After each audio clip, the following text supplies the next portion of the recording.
Hello বন্ধুরা, আগের ভিডিওটা যারা আপনারা দেখেননি অনুরোধ করব ডেসক্রিপশন বক্সে লিঙ্ক থেকে অবশ্যই দেখে নেবেন। আমরা মহেশ্বর শহর ঘুরেছিলাম আর সেখান থেকে পৌঁছে গেছিলাম ওমকারেশ্বর।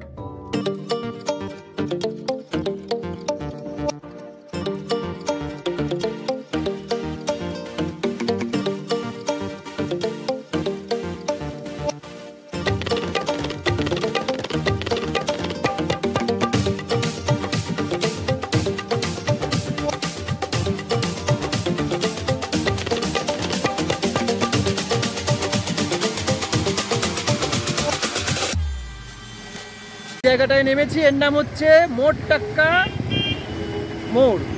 এই দেখুন লেখা রয়েছে ওমকারেশ্বর 12 কিলোমিটার দূরে, অর্থাৎ এই রাস্তা দিয়ে আমাদেরকে এগিয়ে যেতে হবে। যে গাড়িগুলো দাঁড়িয়ে আছে ওখান থেকে গাড়ি ধরলে 12 কিলোমিটার দূরত্ব আমাদের যেতে হবে। রাস্তা অনেকটাই সময় নিয়েছে, তো এখান থেকে এখন আমরা দুজন বসে আছি একটা ম্যাজিক কারে, বলছে শেয়ার 40 টাকা ভাড়া নেবে, একদম এখান থেকে ওমকারেশ্বর নিয়ে যাবে। আমরা এখানে নামলাম, এই যে পেছনে অঞ্চলটা দেখছেন এখানে অবধি গাড়ি আসবে, আমাদের টেম্পো গাড়ি এখানে নামালো। আচ্ছা, এই যে রাস্তা, এদিক দিয়ে গেলে মমলেশ্বর যাওয়া যাবে, এখান দিয়ে গেলে সোজা ব্রিজ পথে আমরা ওমকারেশ্বর পৌঁছে যেতে পারবো। ওমকারেশ্বর মমলেশ্বর দুটো কনসেপ্টটা কী সেটা আপনাদেরকে আজকে একটু বাদেই আমি জানাচ্ছি। আপাতত আমরা মমলেশ্বরের পথটা ধরে এগিয়ে যাচ্ছি, ওখানে আমাদের হোটেলটা নিব। এই যে পিছনের পথ দেখছেন, সেই পথ দেখতে দেখতে এগিয়ে আমরা পৌঁছে গেলাম এই যে আমাদের দ্রষ্টব্যস্থানে ওমকারেশ্বর বাবার মন্দিরে আমাদের প্রথম দর্শন।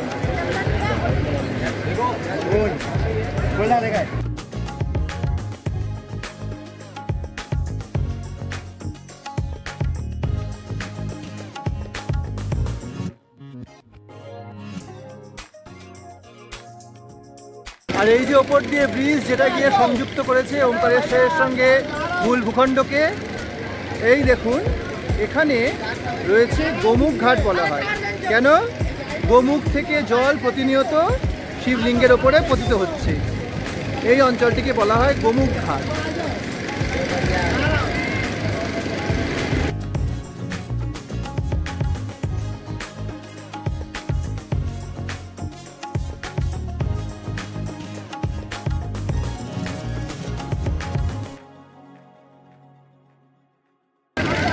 এই যে ওম আকারের জায়গা, এটা হচ্ছে ওমকারেশ্বর জ্যোতির্লিঙ্গ এখানে উপস্থিত রয়েছেন।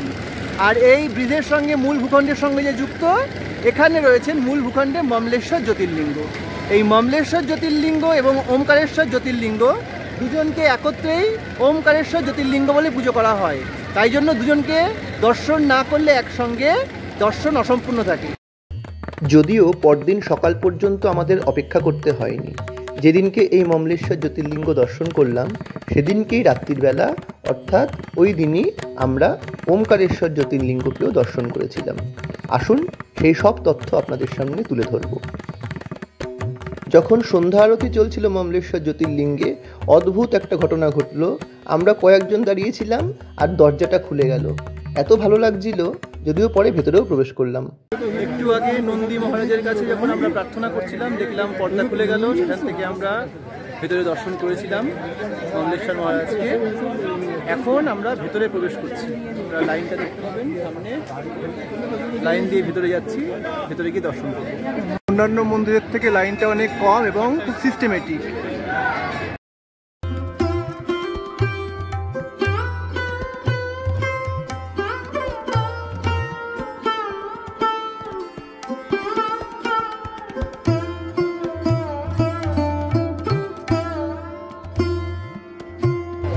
ওমকারেশ্বর জ্যোতির্লিঙ্গের মধ্যে যে দুটো অংশ, অর্থাৎ বাবা ওমকারেশ্বর এবং তার সঙ্গে সঙ্গে বাবা মমলেশ্বর, আপনারা দেখছেন আমরা এখন মমলেশ্বর জ্যোতির্লিঙ্গ দেখে বেরোলাম।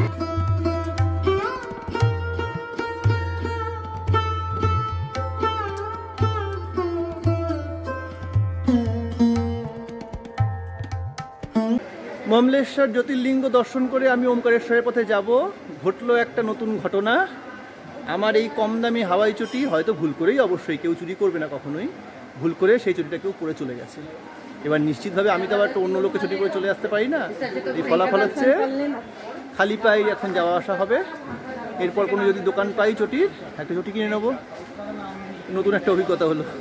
যে এত ফাঁকা ফাঁকা দেখছেন তার কারণটা হচ্ছে এখন শুধুমাত্র রাত 9টার সময় যে অঞ্জলি হবে, ওই যে দূরে দেখুন আচ্ছা দেখা যাচ্ছে, ওই জন্য আমরা দুজনেই যাচ্ছি, ভেতরে সম্ভবত সবাই পৌঁছে গেছে ওখানে।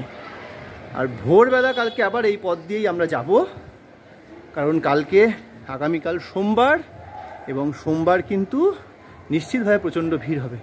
জালের বাড়ি থেকে আপনাদের একবার দেখে নিন কি অপূর্ব লাগছে। ওই যে দূরে দেখুন শঙ্করাচার্যের মূর্তিটা দেখা যাচ্ছে, তার ঠিক পাশেই রয়েছে ওমকারেশ্বর মন্দির। পথ দিয়ে আমরা একটু হাঁটাচলা করতে করতে আবিষ্কার করার মতো ইচ্ছা নিয়ে এগোচ্ছিলাম, দেখলাম এখানে একটা বোর্ড আছে। ভালো কথা, বোর্ডটার সামনে ছবি তুললাম। তারপরে দেখছি দূরে ওগুলো কি, একটু সামনে এগিয়ে গিয়ে আসুন আপনাদের দেখাই। ইনি হলেন ওমকারেশ্বরের সেই বিখ্যাত নর্মদা ড্যাম। ওই যে দূরে দেখছেন চকচক করছে, আজকে পূর্ণিমার চাঁদ, তার নিচে ড্যাম। অন্ধকার বলে হয়তো অতটা আপনারা বুঝতে পারছেন না, কিন্তু খালি চোখে খুব সুন্দর লাগছে চারপাশটা। নর্মদা ড্যাম, তার উপরে পূর্ণিমার চাঁদ। আর ওই নর্মদা ড্যাম থেকে হেঁটে ওমকারেশ্বর মন্দির আসার পথে এরকম চারপাশে প্রচুর দোকান রয়েছে। যদিও এখন যেহেতু রাত 9টা কাছাকাছি বেজে গেছে, তাই কিছু কিছু দোকান বন্ধ হয়ে গেছে, তবুও দেখুন বহু দোকান আছে, আপনারা চাইলেই কেনাকাটা করতে পারেন। নিতে আসার ইচ্ছা হলো যে রোহনদা কুলপি খাবো, আমি বললাম চল খাই। এই অমৃত কুলপি এত সুন্দর, এই একটা এত বড় কুলপি 20 টাকা দাম, দারুণ টেস্ট।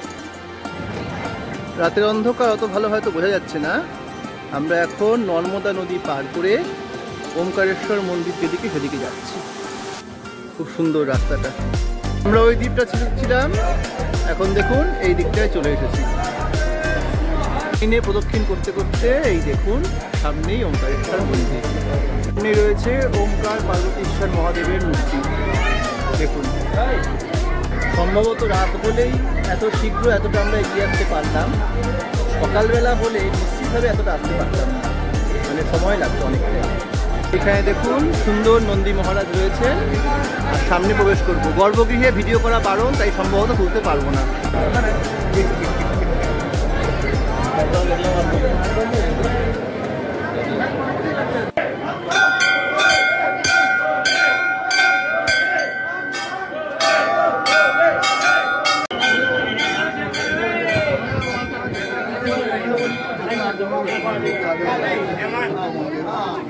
গর্ভগৃহের একদম ভিতরে যেহেতু ভিডিও তোলা অ্যালাউ নয়, তাই আপনারা এখান থেকেই দেখে নিন। হর হর মহাদেব।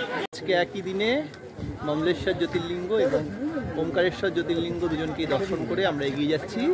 এই যে পিছনে দেখছেন ব্রিজটা, এটা কিন্তু ঝুলন্ত ব্রিজ এবং নড়ছে। যাই হোক, এটাও একটা অনন্য অভিজ্ঞতা হলো আমাদের। আমরা হোটেলের পথে ফিরে যাচ্ছি। আগামীকাল সকালে আমাদের ইচ্ছা আছে এই যে ওমকার দ্বীপটা দেখছেন আপনারা, সেইটা কিন্তু প্রদক্ষিণ করে ঘোরা যায়, সেটার চেষ্টা করা হবে। দেখা যাক, সব কিছু হবে আগামী দিন। সুপ্রভাত বন্ধুরা, আজকে আবার একটা নতুন দিন। এখন ভোর 6:30 বাজে। আমাদের গতকাল রাতের বেলা আপনারা দেখেছিলেন আমরা ওমকারেশ্বর জ্যোতির্লিঙ্গ দর্শন করা হয়ে গেছিল। আজ আমরা আপনাদেরকে একটা অন্য ব্রিজ দিয়ে নিয়ে যাব। গতকাল যে ব্রিজ দিয়ে নিয়েছিলাম আপনাদের দেখিয়েছিলাম, দুখানা ব্রিজ ছিল এই পার থেকে ওপারে যাওয়ার। আরেকটা ব্রিজ দিয়ে গিয়ে কোন কোন দর্শনীয় স্থান যাওয়া যায় সে দেখতে পাবো। এই যে আপনাদের মনে আছে নিশ্চয়ই, এই ব্রিজটা দিয়ে আমরা উঠে গেছিলাম। এবার কিন্তু আমরা যাব এই পথ ধরে, অর্থাৎ গৌমুখ ঘাটের দিকে। গৌমুখ ঘাটের দিকে যেতে গিয়ে আমরা বাঁ হাতে চলে যাব, বেশ কিছুটা যাওয়ার পরে দূরের ব্রিজটাতে গিয়ে উঠবো। জয় বাবা ওমকারেশ্বর। এই যে আপনাদের মনে আছে নিশ্চয়ই, গতকাল ওই ব্রিজটা দিয়ে রাতের বেলা আমরা হেঁটে হেঁটে গেছিলাম, এইভাবে গিয়ে প্রবেশ করেছিলাম। আজকে আমাদের যেতে হবে ওই যে দূরে ব্রিজটা দেখছেন, ওই পথ ধরে, ওই যে মাঝখানে মন্দিরটা সেখানে। আসুন যাওয়া যাক। এই যে বোটগুলো দেখছেন, এই নৌকাগুলো করেও চাইলে আপনি এই পার থেকে ওই পারে যেতে পারেন, অনেকেই যাচ্ছে। কিন্তু আমরা যেহেতু অ্যাডভেঞ্চারাস পথ অবলম্বন করতে চাই, তাই আমরা ওই ব্রিজের উপর দিয়ে যাচ্ছি। দুদিকে দুটো ব্রিজ রয়েছে। এই ব্রিজটা গতকালে আমরা গেলাম, আজ আমরা ওই বাদিকে দূরের যে সাদা ব্রিজটা ওইটা দিয়ে যাবো।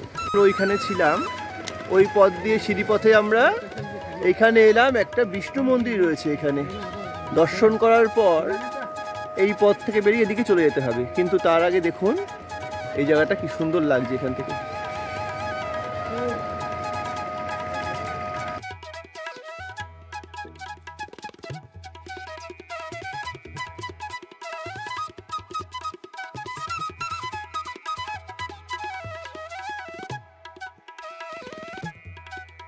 এই আসার পরে এই অংশটায় আমরা চলে আসবেন, এই যে স্ট্রেট রাস্তাটা, এখান দিয়ে চলে যাওয়া যাবে ওমকারেশ্বর মন্দির। এই ব্রিজ দিয়ে এগোতে এগোতে এই দেখুন সামনে আদিগুরু শঙ্করাচার্যের এক বিশাল মূর্তি। এবং গতকাল রাতের বেলা যে আপনাদেরকে বলছিলাম, ওই যে দেখুন ব্রিজের নিচ দিয়ে দেখা যাচ্ছে নর্মদা ড্যাম, যে বাঁধ দেওয়া হয়েছে। মাঝের এই ব্রিজ দিয়ে আমরা যাওয়া আসা করছিলাম। সূর্যদেব আস্তে আস্তে উঠছেন। এই যে সুন্দর দেখুন জল কত পরিষ্কার সত্যি। এই একের পর একখানে পরপর মন্দিরগুলি রয়েছে। আমরা এখন এই আদিগুরু শঙ্করাচার্যের মূর্তির পাশ দিয়ে এই মন্দির ধরে এগিয়ে যাব শক্তিপীঠের উদ্দেশ্যে। আর এই যে বাদিকের অংশটা, এখানে বলা হয় এই অঞ্চলটিকে নগরঘাট। এই গায়ত্রী মন্দিরে যাওয়ার পথে এই সিঁড়ি পথে উঠছিলাম, দেখুন পাথরগুলো বোঝাই যায় আসলে এখানে পাহাড় ছিল, সেখান থেকে অন্যভাবে পথ ছিল, নতুন করে সিঁড়িপথ তৈরি করা হয়েছে। এই সিঁড়িপথে সোজা উঠে গেলেই সামনে গায়ত্রী মন্দির। সিঁড়ি দিয়ে উঠে আসতেই ঠিক পাশেই দেখুন এখানে রয়েছে কল্পবৃক্ষকি তরফ ও গায়ত্রী মন্দির। এই পথে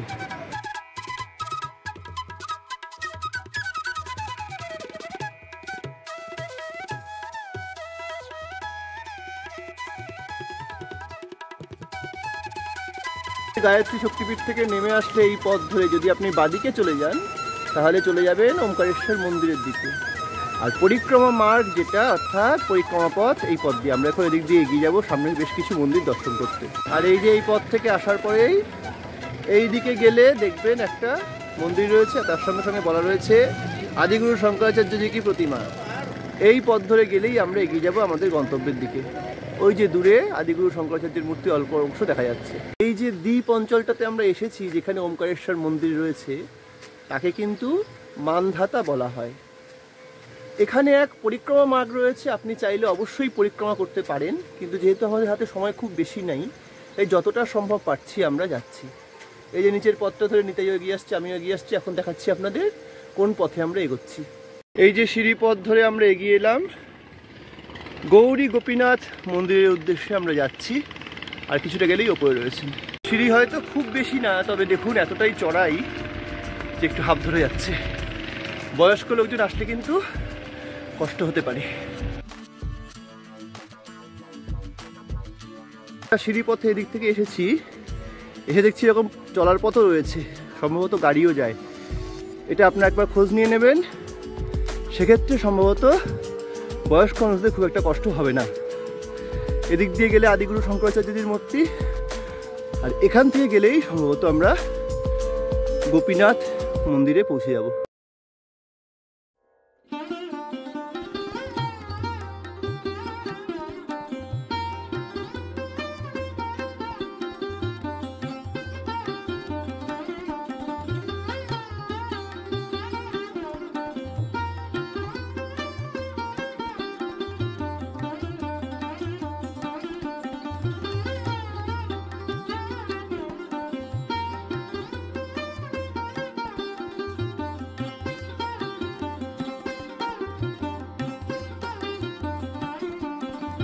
গোপীনাথ মন্দির ও সংলগ্ন হনুমানজির মন্দির দেখে বাইরে আসতেই আমরা দেখলাম আদিগুরু শঙ্করাচার্যের সেই বিশাল মূর্তিটি, এবং এই মূর্তির পাশেই রয়েছে শিব ঠাকুরের একটি মন্দির, এবং সেখানে শিব ঠাকুরের বিশাল বড় একটি মূর্তি।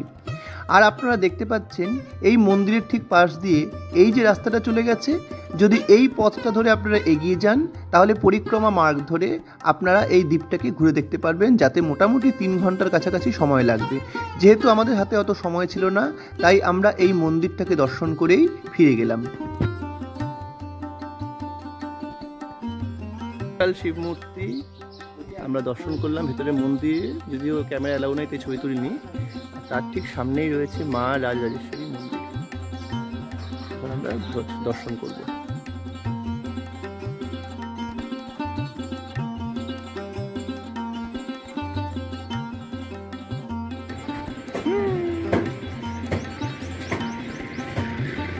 দেখো একবার,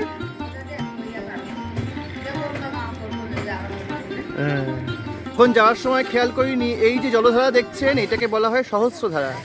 ওখানেই নর্মদা নদী আবার কাবেরীর সঙ্গে মিলেছে। কাবেরী বলতে কিছুই না, এই যে দ্বীপটা দুদিক দিয়ে নর্মদা নদী এসে মিশছে, একটাকে কাবেরী বলে, একটাকে নর্মদা বলে। আর এই যে ধারা উৎপন্ন হচ্ছে এটাকে বলা হয় সহস্র ধারা। যে পরিক্রমা মার্গ বলা হয় এটা সম্পূর্ণ এই মান্ধাতা দ্বীপটাকে চারদিক দিয়ে প্রদক্ষিণ করে আবার ওই পয়েন্টে গিয়ে মেলে। যেহেতু আমরা পরিক্রমা মার্গ সম্পূর্ণটা করিনি তাই কিছুটা অংশ গিয়ে আমরা ব্যাক করে চলে এলাম। আপনাদের হাতে যদি সময় নিয়ে আসেন অবশ্যই বলবো পরিক্রমা মার্গ করবেন, কারণ সত্যি মন্দিরগুলো অপূর্ব। আর আফটার অল আমাদের বোট সাফারিও হয়ে গেল। এক একজন 50 টাকা ভাড়া, দুজন 100 টাকা হয়। যেহেতু আমরা দুজনই একমাত্র আছি তাই 100 টাকায় বুক করেছি। এই যে ওমকারেশ্বর দ্বীপ থেকে আমরা এখন মমলেশ্বর দ্বীপের দিকে যাচ্ছি।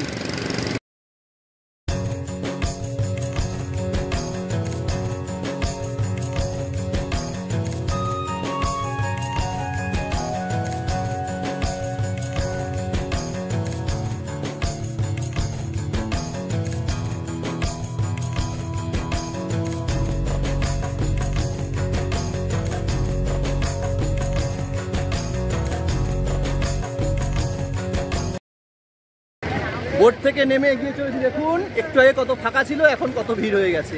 তাড়াতাড়ি হোটেলের দিকে যাব, কারণ আমাদের যেতে হবে ইন্দোর।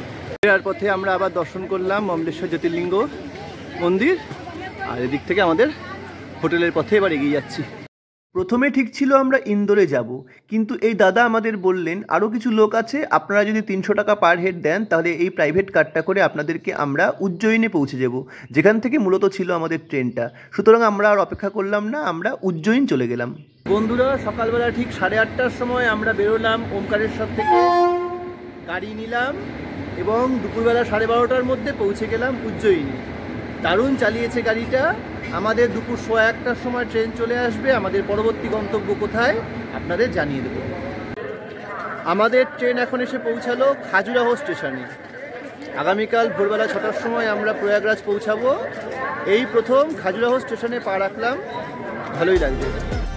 তো বন্ধুরা, এই ট্রেনটা করে পরের দিন ভোরবেলা আমরা পৌঁছে গেলাম প্রয়াগরাজ অর্থাৎ এলাহাবাদ। সেখানে কোথায় কোথায় আমরা ঘুরলাম সেই সব তথ্য নিয়ে থাকবে আমাদের পরবর্তী ভিডিও। দেখতে থাকুন আপনাদের চ্যানেল জয়দীপা ট্রাভেল। নমস্কার।